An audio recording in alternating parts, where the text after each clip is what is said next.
Здравейте, приятели! Аз сега ходих в магазина, взех си чипс и ето такова яйце на Фейс Патрул, защото може би някой да не знае, да аз имам голяма колекция от фигурките на Фейс Патрул и не знам само Роки, защото нямам Роки. И остава само той да намеря и сега като отидем вкъщи ще го отворя.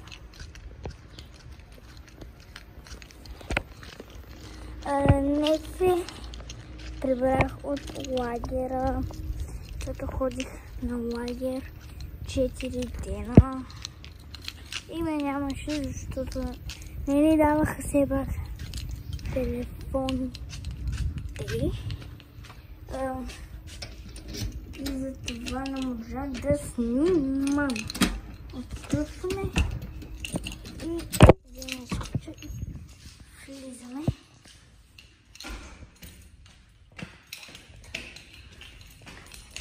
Ето влизаме. Асансьора.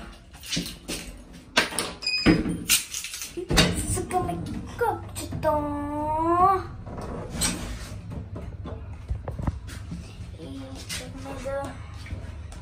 Надявам се да е Роки.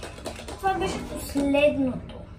Яйце на витрините. И това беше последното, което ще мога да отворя малко трудно. Ето нашата 3 патронови за ключ. И чарка. Затваряме, махме с ключа, събувам се и отиваме на бюрото. Ето я и чара. Отиваме на бюрото. Да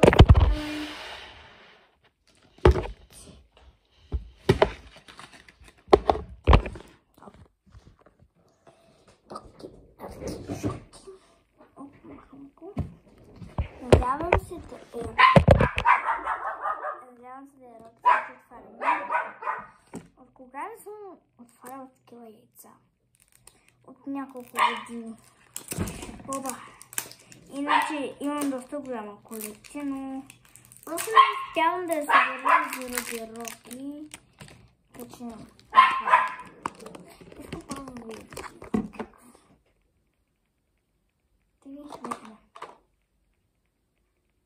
Кажи ми, че е Роки. Нещо зелено. Зелено. Кажи ми, че е Роки. Най-накрая, приятели, най-накрая. Спирам вече да представя колекция. Имаме Роки. Как стана това? А вече супер герой.